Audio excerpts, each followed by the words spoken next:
What's happening, guys? Today we're going to be taking a look at the 2020 Ford Ranger. This is the XL version, the 101 package, so it is a baseline entry-level vehicle. However, it's powered by a 2.3-liter turbo engine, 270 horsepower, 310 foot-pounds of torque.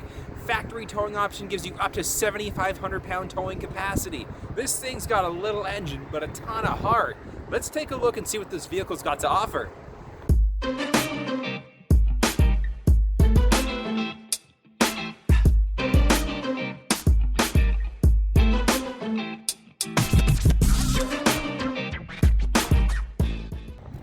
Starting off, taking a look at the key fob here. So we've got the 101 package, which does give us a traditional key fob. Pressing this button here is going to have that key pop out and then press down in order to lock it back into place there. We've got our unlock button, we've got our lock button, and then our panic or our horn alarm button. So this is the SuperCab version of the vehicle, which gives us two full doors, so our driver and passenger side doors, but we've got these mini half doors as well too. In order to be able to open the doors up, all we're going to do, open that driver's side, and then there's a small handle here. We're just going to pull that handle. Let's have a look inside. So as you can see here, there's not a ton of space in the back seat of this vehicle. What I'm going to do is show you space-wise here. So as you can see, I do still have a little bit of space on the top here. I've got about 1.5 inches, maybe 2 inches or so for headspace, but knee space is very, very tight. Like, I'm 6 feet tall, and if there was another tall driver in the front seat here, there definitely would not be enough space for a tall person in the back here. So you're really looking at the SuperCab as an option if you're really only got 2 people, maybe a dog that you're going to put in the back seat here as well.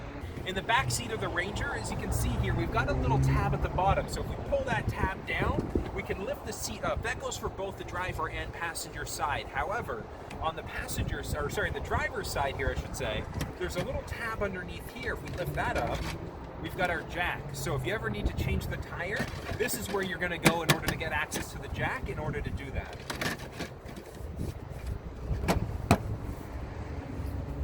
One other thing to point out in the back seat here, we've got our standard 12-volt adapter, so our regular cigarette lighter adapter in the back here as well.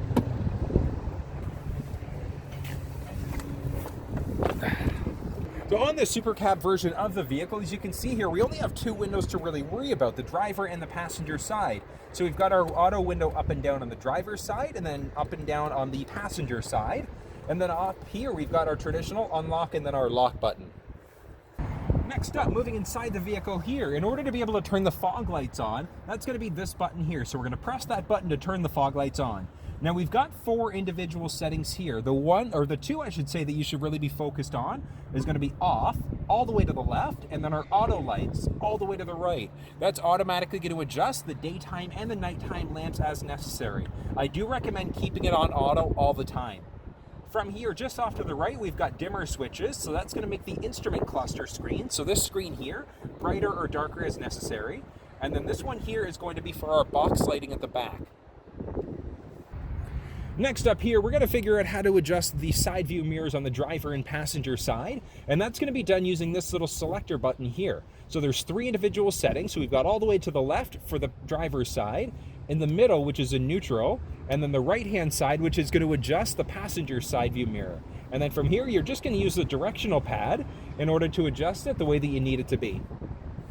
Now, in order to be able to adjust the seat on the Ranger, there's a couple things that we're looking at. It's 100% going to be manual inside of the Ranger XL.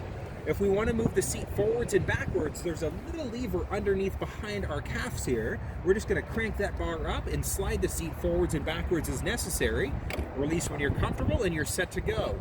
In order to adjust the backrest here, we're just going to lift this lever up, and then we can adjust the backrest as necessary.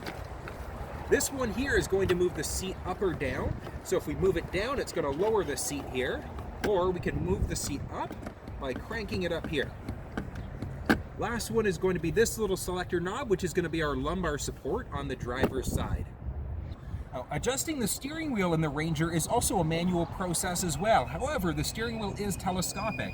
So just underneath that turn signal here, you're going to see a little lever by your left knee. We're just going to move that lever down, And then we can move the steering wheel up and down. We can move it in or out as necessary. Once you find it in that perfect position, you're just gonna move this lever back up in order to lock it back into place.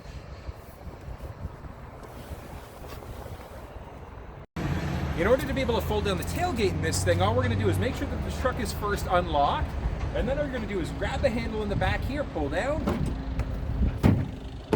There we go. So as you can see here, this one currently does not have any sort of a bed liner. You've got a couple different choices. You've got a factory spray-in liner. You've got a factory plastic drop-in. The spray-in liner and the drop-in liner can also be done after the fact as well by the dealer.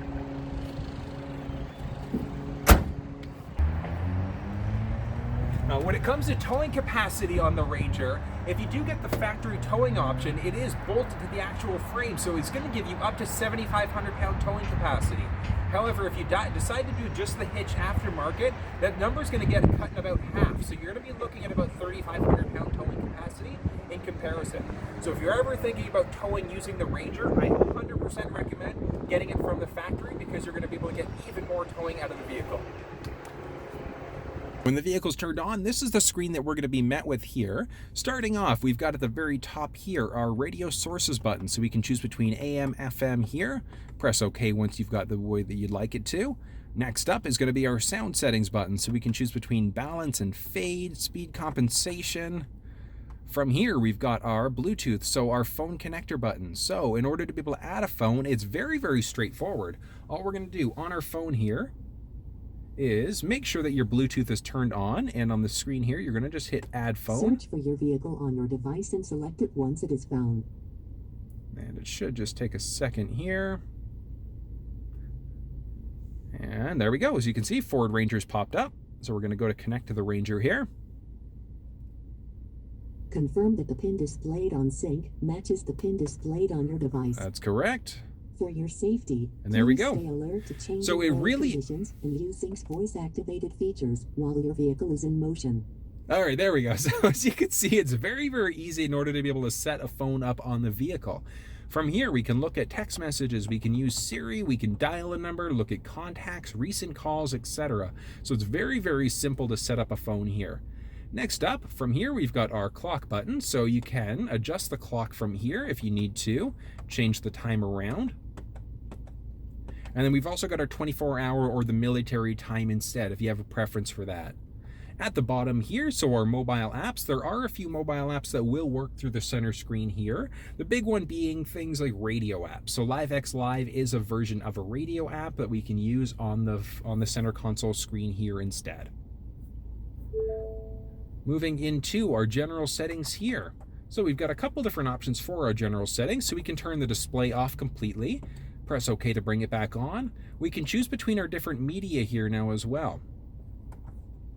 So moving back to our Bluetooth. Now this is where we've got all of our different settings. So we can turn Bluetooth off completely.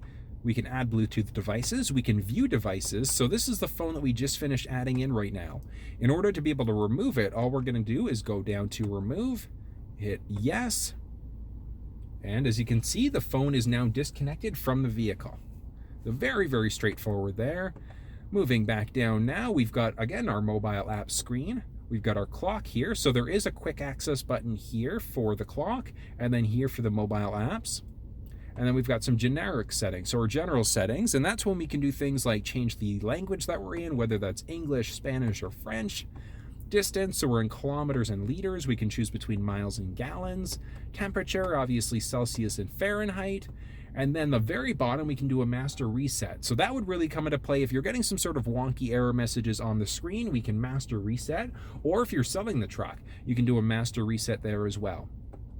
Moving down here again, so some display things here, we can adjust the brightness. So we can adjust the brightness manually here. There also was that button just off to the left-hand side of the steering wheel. We can adjust the brightness using that instead as well. And we can close it off from here. Different modes, we're in auto right now, so it's going to switch us between the daytime and the nighttime mode. It's a personal preference there. Some people prefer the night versus the day. This is automatically going to switch you between the day and the nighttime mode.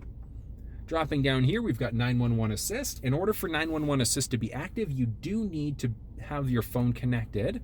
Ford Pass Connect, there is some ability in the Ford Ranger for the Ford Pass Connect app. You do have to have it downloaded on your cell phone in order for it to work. Automatic system updates, I do recommend having those on. It is automatically going to update the firmware and the software on the vehicle, and you do have to be connected to a wireless hotspot or Wi-Fi at home in order for that to happen.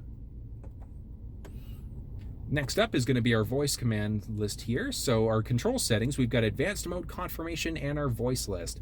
Advanced mode, I'm going to turn it off and I'm going to do something with the radio. So I'm going to change stations using the button here. Tune to 94.9. Tuning to FM 94.9.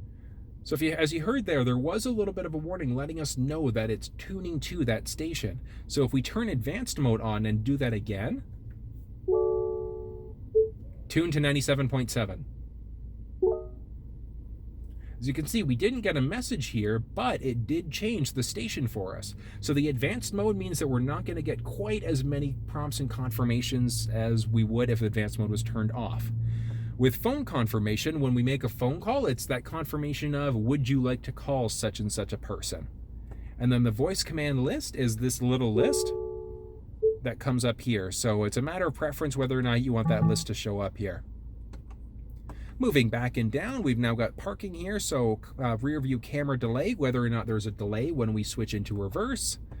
And then our last up is going to be valet mode. So with valet mode, what that's going to do is lock the screen out if we enter a 4-digit PIN. So something nice and difficult. Please don't use 1, 2, 3, 4. That's too simple. But as you can see here, the screen is now completely locked out. So you can't do anything with the vehicle now until we re-enter that 4-digit PIN number. Now, as you can see, the screen is now active again. Now, looking here, we've got our volume rocker. So if we want to turn the volume up or down, we can do that here. We can turn the station off completely by pressing this button in. We can also tune a few different ways. So these are going to be our preset buttons here. And as you can see, this station is not done as a preset. But if we want to set up our presets, we're going to tune to whatever station we'd like to. Press and hold a button here. And as you can see, it's now saved as preset number 1. So we can do that for as many presets as we want. So as you can see here, we've got a number of different ones available with the ability to go FM2 as well to add in more stations from there. Moving down here, so we've got our play pause button. So if we've got an MP3 player or a cell phone connected and we're listening to music that way, we can adjust or we can play and pause as necessary. We can shuffle, we can repeat, we can turn off the screen here and press again to turn it back on. This directional pad lets us choose between available stations here, or as you saw earlier, if we're going through our settings here, the keypad allows us to move between the different settings here. Next up is going to be our seek button, so we can seek between different radio stations there, or if we have an incoming phone call, we can accept the phone call, or we can hang up on a phone call. Next button down here is going to be our emergency lights, or 4-way hazard lights. And moving down the screen a little bit here, moving down the console, I should say. Looking here, now we've got our fan control. So our fan's on here. At the very top, we've got our power button, so turning the power on and off for the fan. We can have it go towards the windshield, towards our face, towards our feet, or any combination of the 3. Next up here, we've got our air conditioning on, our rear window defroster, and then the bottom button here is going to be our air circulation button. So with this button turned on, it's going to circulate the air in the cabin, versus with the button off, it's going to pull air from outside of the vehicle into the vehicle. So a benefit of doing that is that the air is going to be a little bit colder, but the downside is that it's going to make your air conditioner or the compressor work a little bit harder. As you can see in the bottom here, we've got 2 traditional cigarette lighter adapters. At the very bottom here at the back, we can just kind of make it out here. We've got a USB port, so if we want to hook something up through USB, we can absolutely do that. Now, moving down a little bit here, we've got our hill descent control, our auto engine start-stop. So the auto engine start-stop is automatically going to kill the power to the engine. If you're not a fan of that happening, you can turn it off on a case-by-cases by pressing the button here. Next up is going to be for trailer sway, and then our traction control, so we can turn that system on or off as necessary. Next up, we've got a few different selector switches here. We've got our 2 high, 4 high, 4 low. So as a general rule of thumb, you're going to keep the vehicle in 2 high the majority of the time. For deep snowy conditions, etc., you can change to 4 high. And our 4 low really is only going to be used with boats whenever you're lowering a boat into the water. Next up, we've got our terrain management button here, which is going to let us switch between our normal, our grass, mud, or our sand options there. Off to the side of the stick here, as you can see here, we've got a plus and a minus button, so that's going to let us change gears. So the vehicle does have a 10-speed system, so you can choose between the gear that you're in by pressing the plus or minus buttons here. Moving down a little bit here, as you can see, we've got our park, reverse, neutral, drive, and then our sport mode there. Next up, let's take a look at the steering wheel and some of the settings and options that are available here. Now, the vehicle is not equipped with adaptive cruise control. It's got our standard cruise control here. So in order to set the cruise control, we're just going to turn the system on first. Once we get to the speed that we'd like to, we're just going to press the set button on either side. The plus and minus is going to either increase or decrease the kilometer or miles per hour by 1 at a time. We can reset the speed, so if we've come to a stop, we can reset it to where it was. We can cancel it, or we can turn it off completely. Off to the right-hand side here, if you've got an incoming phone call, we can either answer or hang up the phone. We've got our mute button, and then our voice command button. So that's going to let us change radio stations, we can call somebody, etc. using the button here. This home button here is going to take us to the home screen if we're ever off of that, and that's going to be the home screen off onto this side here. So as you can see, we're on a home screen here, and then if we press the settings button, that's going to pull up the settings button there as well. So that's going to be the equivalent of pressing the settings button right here. Moving up now, we've got a different directional keypad here, and the directional pad here is going to control this instrument cluster screen. So let's focus in on that for a moment here and start playing around a little bit.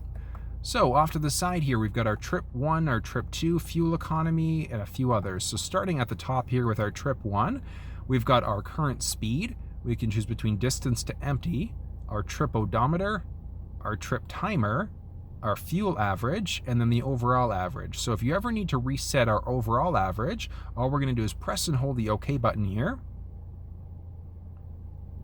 And that's going to completely reset our values. Next up is going to be our trip 2, and then we've got our current fuel economy. Moving into our truck info. So this is a really cool one because you can see which tire is working harder, the power distribution there, off-roading as well. So it's a really, really neat to do whenever you're off-roading or even driving just around town in general. Back down here, we've got our driver assist settings. First one is going to be pre-collision assist. Pre-collision assist is a great system. I do recommend keeping it turned on. What pre-collision assist is going to do, it's going to pre-charge the brakes for you if you don't respond to a potential collision. So active braking is going to come on. I do recommend keeping this system on. Next up is going to be our tire pressure. Lets you know what the current tire pressure is in the vehicle. Trailer sway is obviously if a trailer is connected to the vehicle here. Next up, looking into settings, we've got some different vehicle settings such as lighting, so an auto lamp delay. So when the vehicle's locked, how long does the light stay on for? So up to 120 seconds there. Our locks here, we've got a few options there. So what happens when the vehicle's unlocked? When we're towing there, so obviously conditions aren't going to be met right now because I do not have a trailer hooked up to the truck. When we do oil changes, we'd go into oil life reset to reset the oil change there. Remote start. So the vehicle, as of right now, does not have a remote start built in. However, the system is there. We can add something in aftermarket, and then with the aftermarket remote start, that can be done at the dealership level or through another third-party company. But what they can do is tap into the existing remote start system. And when the remote start is activated, what happens? So with climate control, it's either going to turn it on auto, so it's automatically going to figure out what the cabin temperature should be, or it'll be the last setting from the last time you had the truck turned on. And then duration, how long does the remote start stay active for? Next up, seatbelts. We can see which seatbelts are active as necessary. And then our wipers, we've got a courtesy wipe. So I do recommend keeping that one turned off, but if it's turned on, it's going to automatically wipe the windshields for us once when the vehicle's first started. Next up is going to be My Key. So the My Key setup is very straightforward. Refer to your owner's manual to set that one up. But we could do things such as not having the vehicle go past a certain speed when it recognizes a certain key fob. Next up is going to be our display, and that's when we can choose between miles, liters, kilometers there, temperature, Celsius and Fahrenheit, our tire pressure, our language. So a number of features that we saw in the center console screen here, we can also adjust using this steering wheel aspect here. And that's going to be the center instrument cluster here in a nutshell. Looking off to the right-hand side here, we now have a couple of rockers, so this is going to allow us to change between stations as necessary. We've got our volume rocker here, and then this button here is going to allow us to change between different sources. And next up, off to the side here, we've got two individual levers. So we've got our turning signals on the left, and we can pull or push in order for our high beams to come on. And then off to the right side here, we've got our windshield wiper fluid. So we're going to pull in towards us for that wiper fluid to come on. And then we can adjust how much wiper fluid comes using this here. And then in order to be able to adjust our wipers, it's going to be down for them to come on once, and then we can move it up as necessary to control the speed there.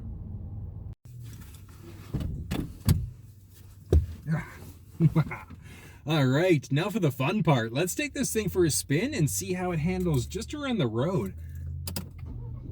There we go. Okay, all set to go there. Here we go.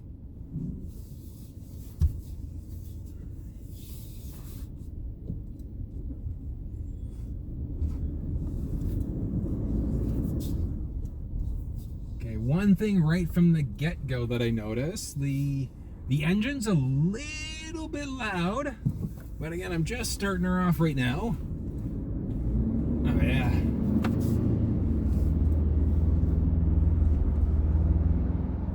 Okay, so it was loud for a second or two, but it's not too bad. It does balance out quite a bit there. Okay. Huh. I remember seeing the old school, like the 2008 Rangers. So that's one of the big things between the 2008 versus the revamped ones. The revamped Ranger is significantly larger in comparison, but when you compare it to an F-150, it's still a smaller truck, which is nice. Like if you don't need a ton of towing power, but you happen to live downtown, or if you happen to work downtown fairly frequently, as you know, if you've got a bigger truck, it can be a pain in the neck. So having something smaller like this, while giving you pulling power, almost like an F-150, it's a good option. So it's got a 2.3 liter turbo engine, but it gives you up to 7,500 pounds in towing capacity, which for the majority of people is going to be more than enough than what you may need. Oh! Auto start stop, so the engine did stop there for a minute. It's good to know that system actively works.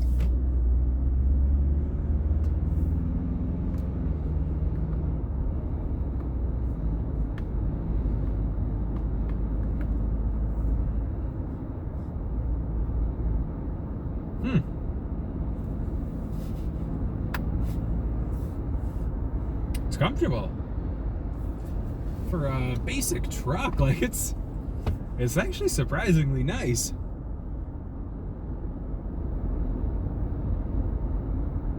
Okay.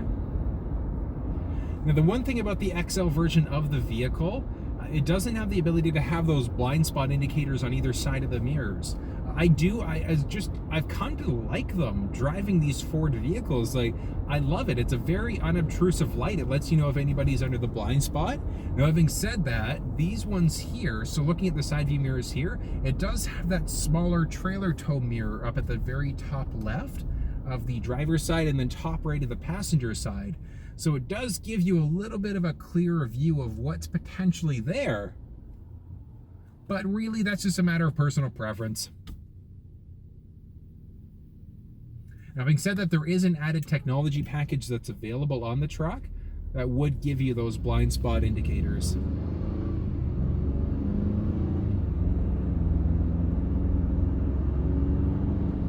Okay. It's got some good get up.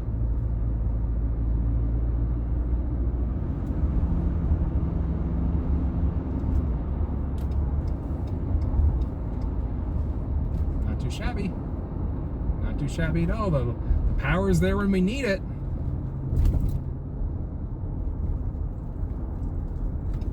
And one thing to note, the version of the vehicle that I'm driving right now, it does have the Fx4 package on there, which is going to tweak a couple things. Most notably, it's going to have different tires on there.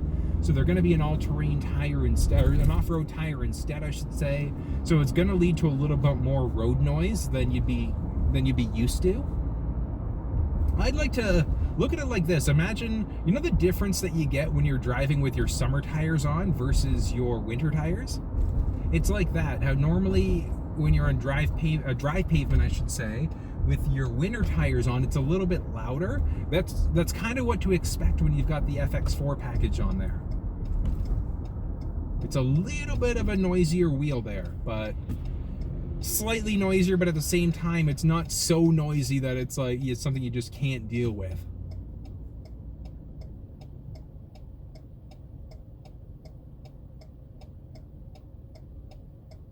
Not too shabby.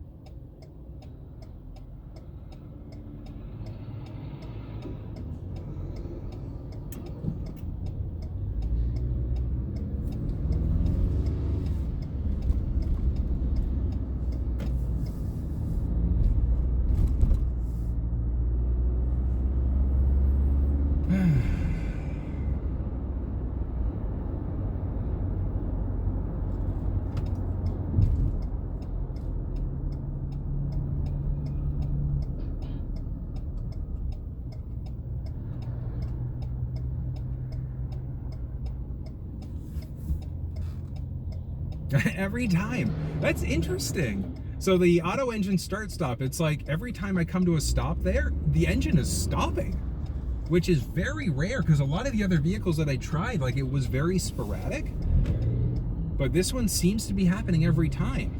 It's kind of neat. Again, the idea of that auto engine start stop, it is a gas saving feature, a gas saving measure. But if you don't like it, if you really, really hate it, you can turn it off on a case by case basis. All right, a little bit of space in between, and let's go for it. All right, that's not bad. That's not bad at all. Okay. It's got some really, really good pickup and go to it. Like, it's slightly better than I was expecting, but I mean, you think a 2.3 liter engine, you know, not really expecting too much, but I would say better than expected.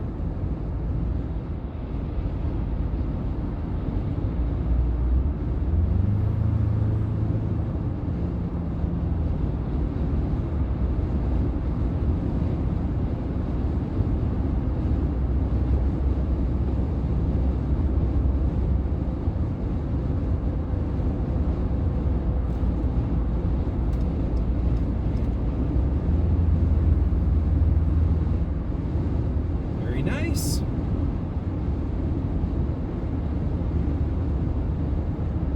Huh. Like, it's surprising. I thought it was going to be very, very noisy driving, but it was surprisingly quiet. All right.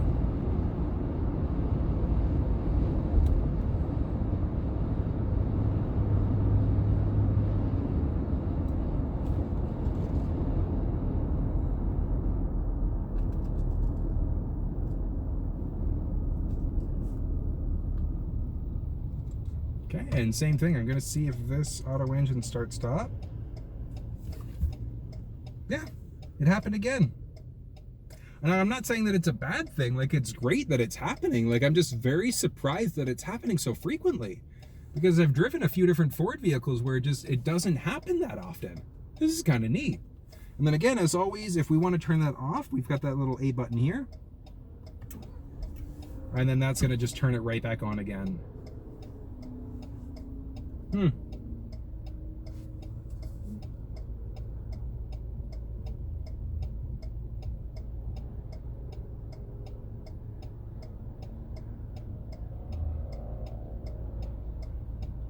Always people curious. They see the camera set up and they're like, what is happening? You, good sir, are now on camera, is exactly what's happening.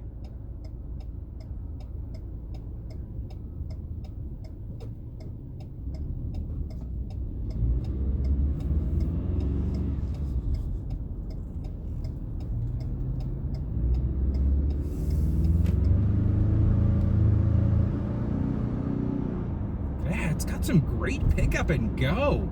And for an engine so damn small too, like a 2.3 liter turbo. Damn. But it's fine. I guess that's what people say when they drive the EcoBoost Mustang as well.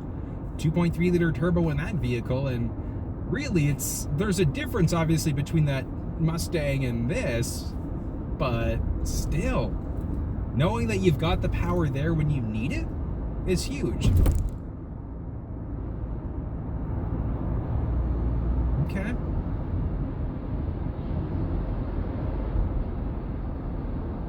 Going over some bumps, purposely trying to hit some bumps and dings in the road, and it's nice and quiet. Which begs the question, like, if I started doing some off-roading in this thing, I'm genuinely curious what kind of response I would get out of it. It's not too shabby. Maybe that'll be a future video. What's the Ford Ranger like off-road? Oh yeah.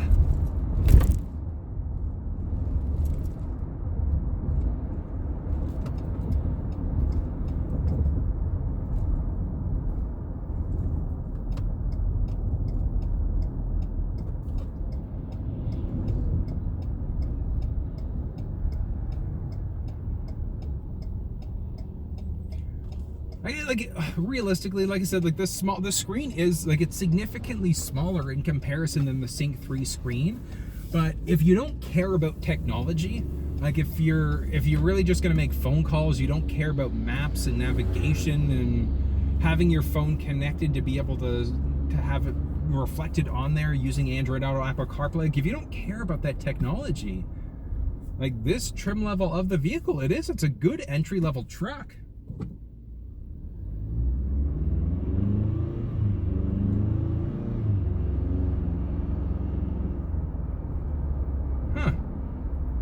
Now, comparatively, if we look at, I guess the 2.7 liter engine in the F-150 would be the closest.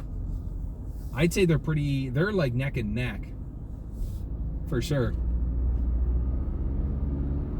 Because it ultimately would come down to, obviously you're getting an F-150 for the bigger size, but even still, like this thing with the SuperCab, it's got a 6-foot box. So unless you need a little bit of extra space in the back seat there, or a little bit of extra space in the box, like width-wise, it might be a good option for you.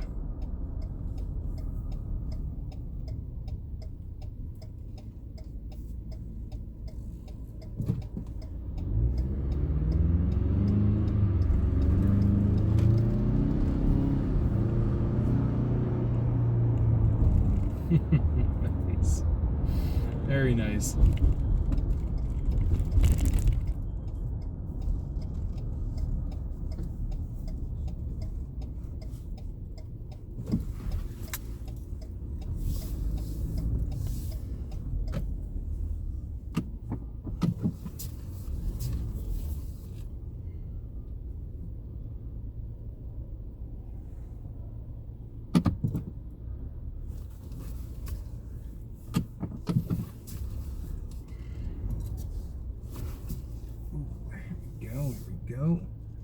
No beeping. Oh, that's the other thing.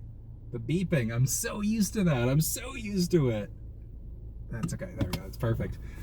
Well, guys, this was a review on the 2020 Ford Ranger, and it's the XL version of the vehicle. I hope you enjoyed it. If you have any questions, please drop those questions below. Subscribe to the channel. Ask away. If you guys want me to review a certain vehicle, look at any features, ask. Hope you guys enjoyed it. Enjoy the rest of your week.